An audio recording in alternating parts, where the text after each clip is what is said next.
So we're ready for a countdown? All right. 3, 2, 1, and go. Alrighty, so this is Nights into Dreams for the Sega Saturn. It also appeared on the PS2 as an HD remake and ported to PC, PS3, 360, but those versions aren't good. This is the original Saturn version. It actually had a whole controller made just for it called the 3D pad.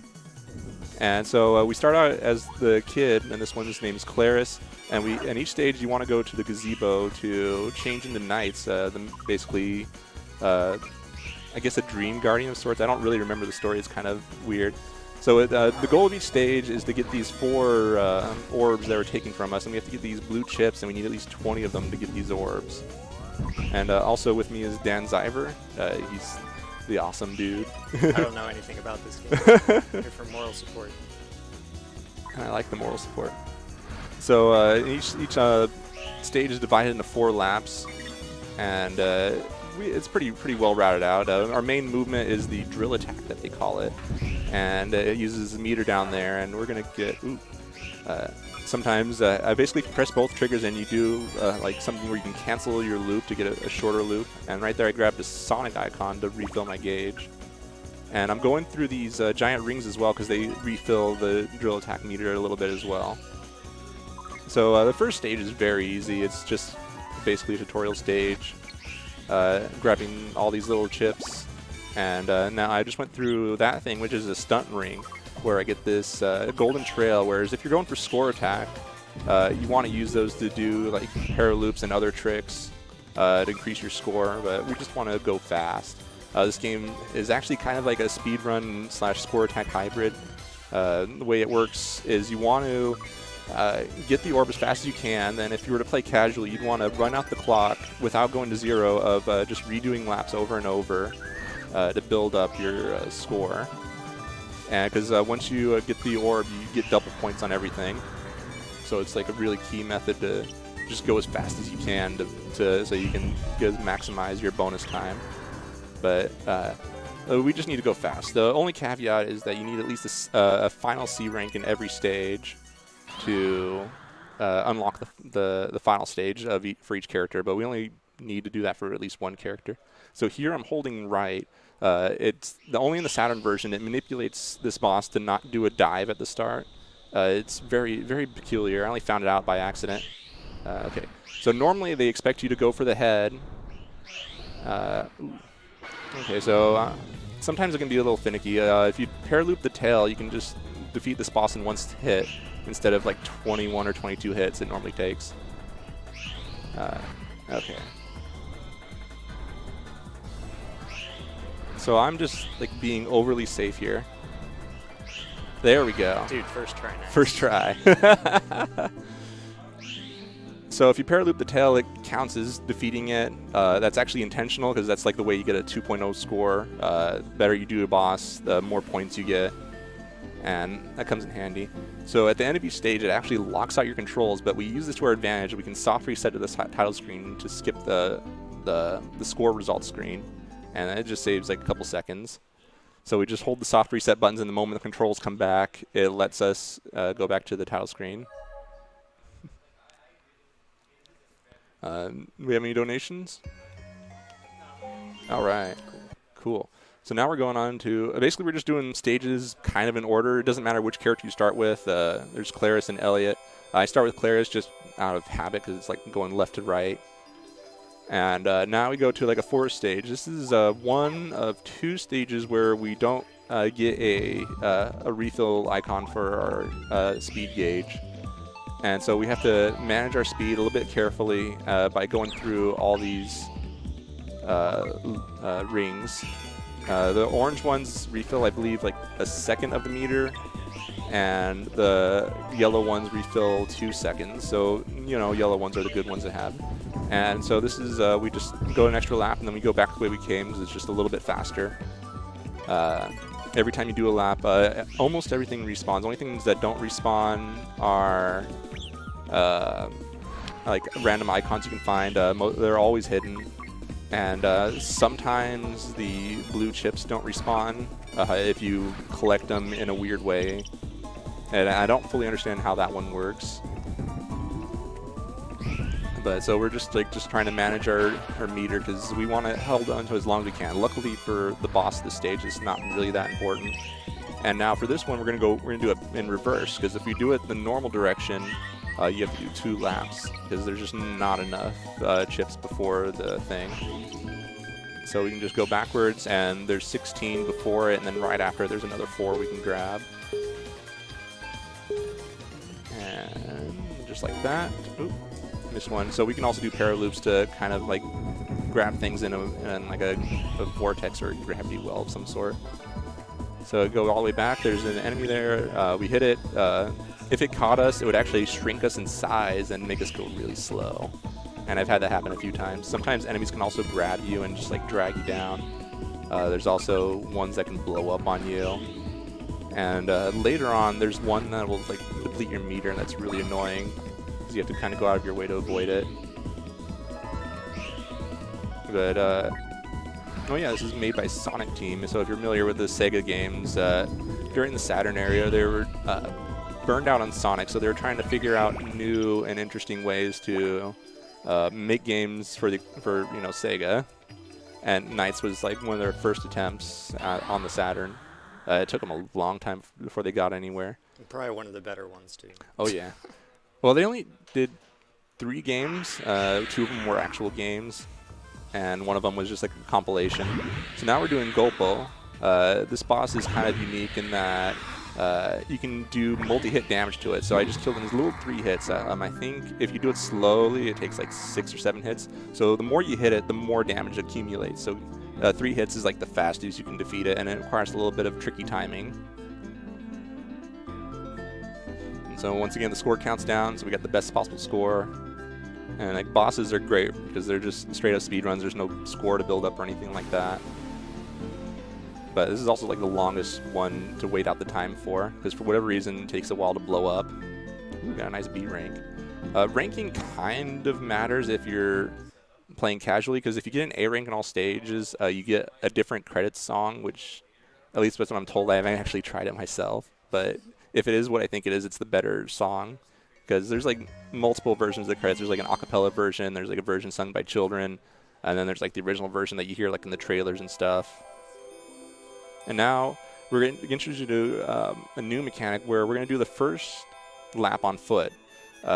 We can actually do jumps. So we can chain our jumps to move more quickly. It's kind of hard to do since I'm not as well practiced on it as I'd like to be. Oh, there we go. I got stuck in the ceiling. So if you chain your jumps in a certain way, like you have different ways to chain your jumps. If you hold the jump button near when you land, you'll gain a lot of height, but you don't move very far forward. Whoops. And if you time it like where right when you land, you'll gain a lot of horizontal movement, and sometimes you don't. But that's like the fastest way to do the first lap. You can do it normally, but it's really slow and it takes a couple of trips around it. There we go. And now we got these bouncy walls that I'm trying to avoid hitting them because they just like wreck your momentum. Like that. Yeah. There we go. And then after that, we just go right through. This is like the only stage where the tiles are all like pillowy and bouncy, and it's kind of to our advantage coming up. We're gonna do something to skip an auto scroller that's like about 30 seconds long, if I recall.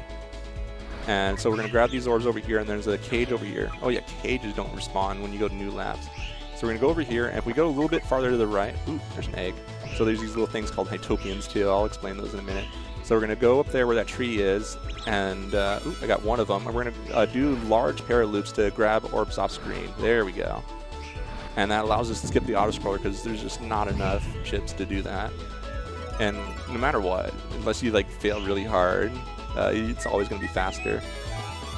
But yeah, there's these little things called Hytopians, and it's like a precursor to the Chows in Sonic Adventure. It's just basically like an artificial life, and they were using this game as like a canvas to experiment with it. They're actually kind of interesting. They do have an impact on the game. The happier you are, the more of them that spawns, and that's kind of bad in a speedrun sense because they start lagging the game. But they also do interesting things like change how the music is played. Like the music is divided into 4 sections, and depending on their various levels of happiness determines what types of music gets played. So now we're going into my least favorite boss, Jackal. Depending on which direction you hold depends where he spawns, but I just usually just leave it to holding, leaving it neutral, and he'll always spawn on the left. That's just like the way I'm most comfortable with. And as long as he doesn't have his cape, he's vulnerable, but if he gets his cape, he becomes invulnerable and throws cards at you, and it's really obnoxious. Okay, there we go. That was a really good fight. Usually I average about like 99 to 100 seconds left, so that was really nice. I know you can get a lot faster because you can just throw him vertically, but that's just kind of scary for me, because if you mess it up, you can throw him right into his cape and have to do the whole thing where you have to chase him down again.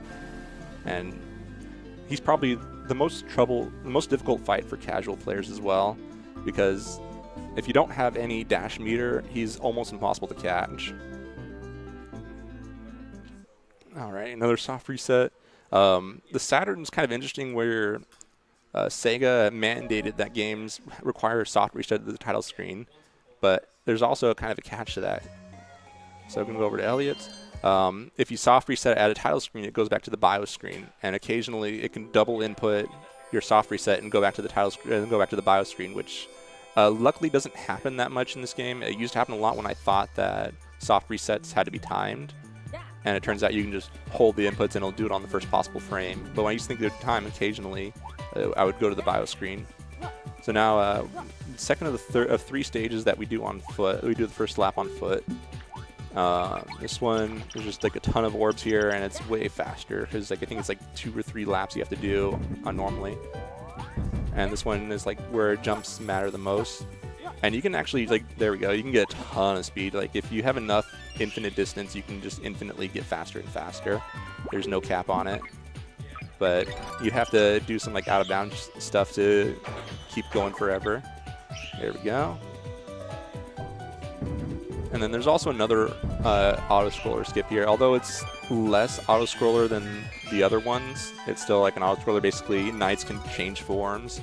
And in this one, in the 4th lap, he'll turn into a mermaid. And you can do like this cool, like, what's the name of that game where you play from like behind the view that was made by Sega? I can't think of it. But, I never remember when it matters, but it's like a behind the screen view. If you've ever played Panorama Cotton, it's like that. So now I'm trying to get 10 orbs here, because there's more than 10 here, but I only need 10. Ooh, 1 short. Because I cannot have 9. Okay, there we go. There we go. That's way more than I need. Hurt my meter a little bit, but that's fine. I don't really need it for the boss. As long as I can get back to the gazebo, I'm good. And so this boss is unique in that you don't actually damage her. Her name is Puffy, and she's just like this giant balloon that you just toss around. It can hurt you. Damage is kind of weird. You don't actually like have health or anything, but if you get hit, you lose 5 seconds off your timer, and you lose a little bit more just from being stunned. So we're just like throwing her into these walls. There's actually a Christmas Nights demo disc that you can get where Puffy is the boss in one of the stages, except it's replaced with Dr. Robotnik. And you just throw Dr. Robotnik, and it has like a really cool theme song, which I think, sometimes this boss is just me, where it plays like a song from Sonic CD. I honestly don't remember, because I don't know Sonic CD that well. And then just throw there, and then she pops. Wow, rude. She's a nightmare. Gotta fight her nightmares. So, oh yeah, story.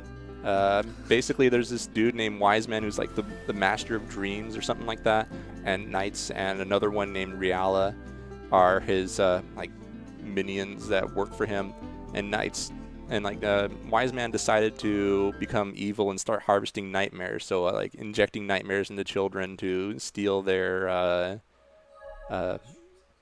I don't know, the things that make them human, like courage, love, happiness, and that kind of thing.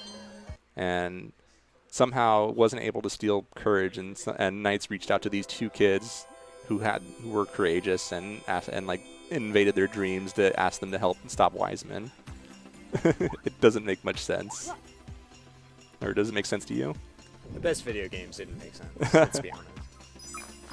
So this one we're kind of half doing on foot. We want to get at least 12 of these chips. They're just like hidden in the trees in various places, and it just saves us from having to do multiple laps.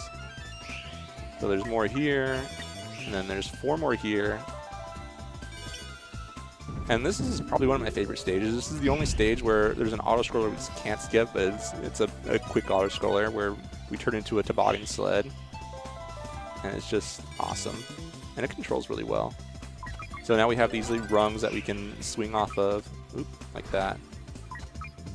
And luckily, a lot of the times there's enough chips that you don't have to take extra laps, but occasionally there is.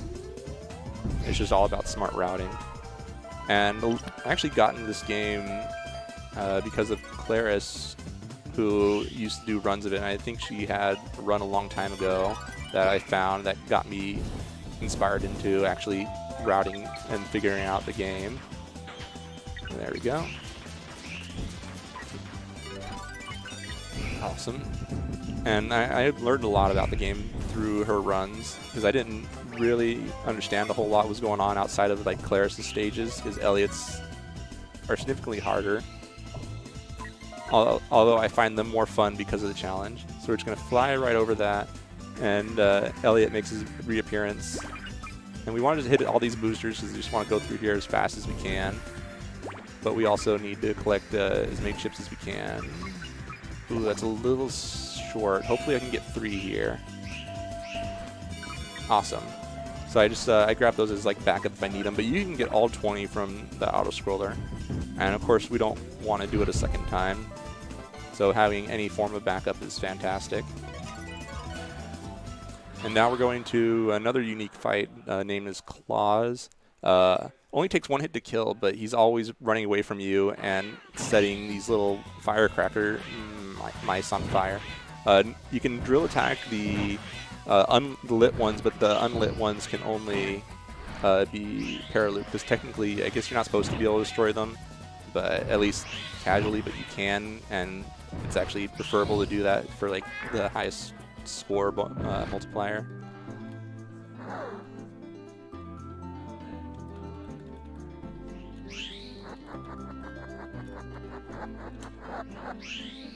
And see, there's like 2.0 is the best you can get.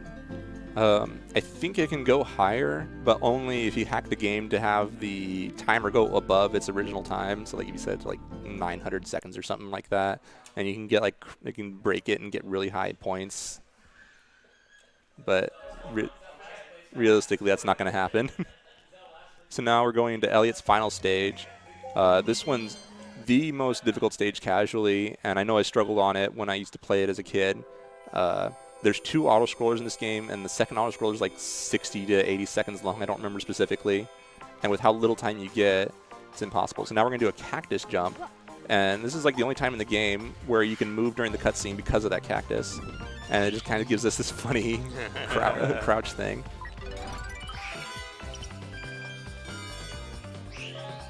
But it's just like a way to move faster, because then you don't get the stun animation after losing your 5 things. I think they're called like Idea or something like that, or Idea. I don't know, some weird name they came up with them. And like the goal of each stage is to get them back.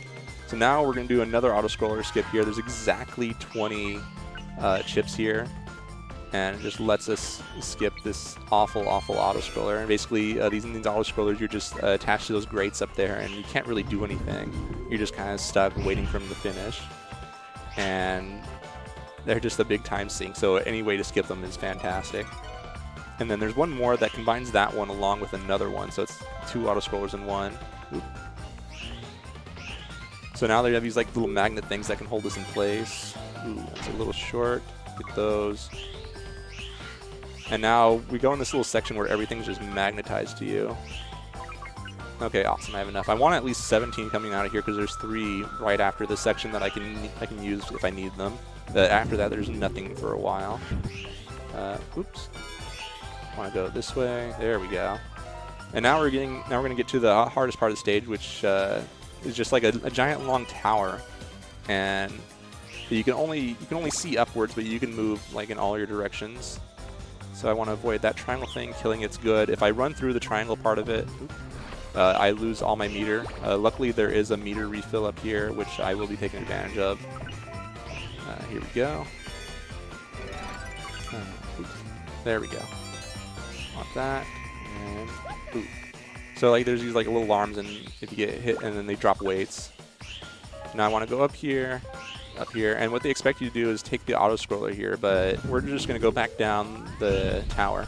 But the downside is that the camera only faces upwards, so you just kind of have to know where to go. So I just use some visual cues like there. Ooh, I was in the wrong spot. All right, there we go. But yeah, you can see getting hit, you just get stunned and lose some time. But the nice thing is, even if you run out of time, you get to revert to your human form, which is a detriment, and it's pretty okay. Your score gets reset to 0, and you lose any chips you've collected. But if you've collected an orb, you're fine. You can turn back into knights. If you're not, you have to figure out a way to get knights back anyways. So now we're fighting Reala, which is like our double. There is a way to get like a free hit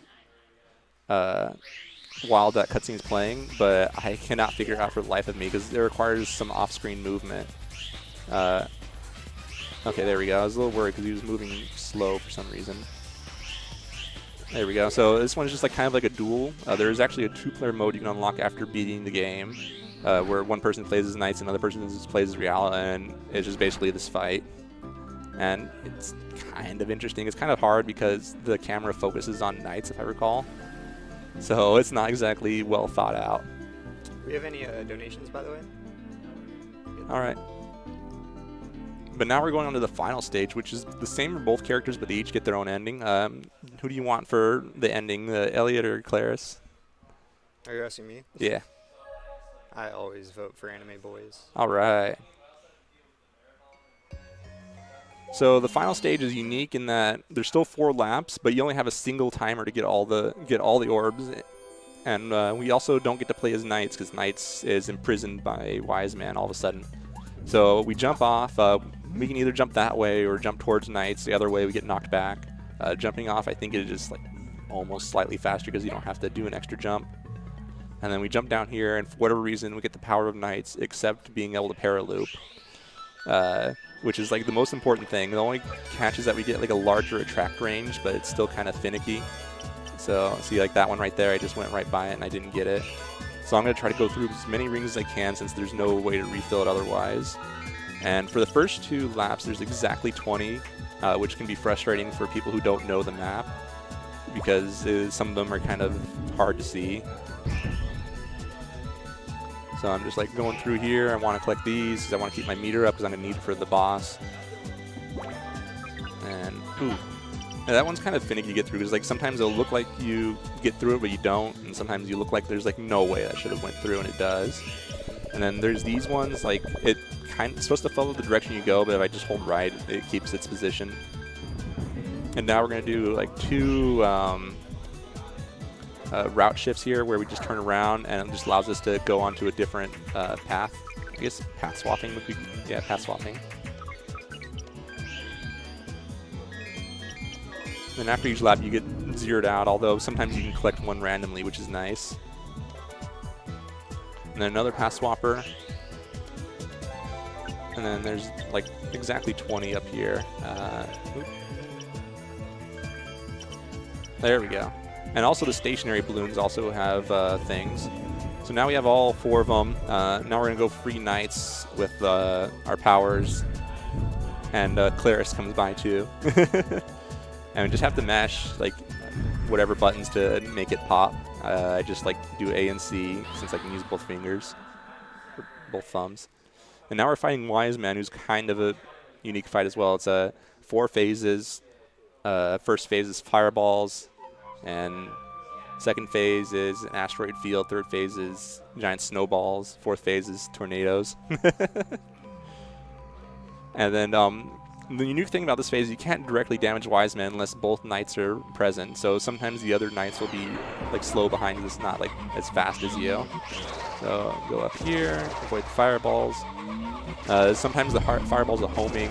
As far as I know, both stages are exactly the same. Or like both Elliot and Claris's fights are exactly the same. I've been told that Claris's fireballs are slightly differently timed, but I wouldn't know the difference personally. So we're just running into Wise Men to make him change phases slightly faster as well. I'm going to throw one there. Sometimes the pattern is different, but 99% of the time the pattern's the same. The only time that patterns get weird is the tornado. Sometimes it'll go high, sometimes it'll go low. And we need a dash right through that. Because if you don't dash through the middle of that tornado, you'll get caught by it. And time is coming up soon. Basically, when the screen fades to white is when we end the time. And the game gets kind of like bugged out because it's not used to having so much on the screen. And time. Nice. Yay. And that went really well. I'm always happy to do this run. And we get the best ending with Elliot.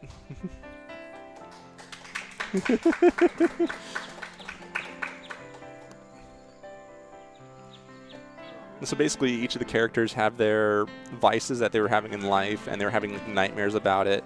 Elliot was like having some issues with basketball, so he's like kind of scared. But now that he has the power of courage, he believes in himself.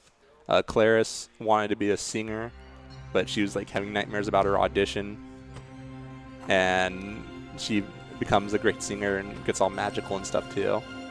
But we get Elliot with the amazing dunk. Boom. Yes. They still fucking make games for us.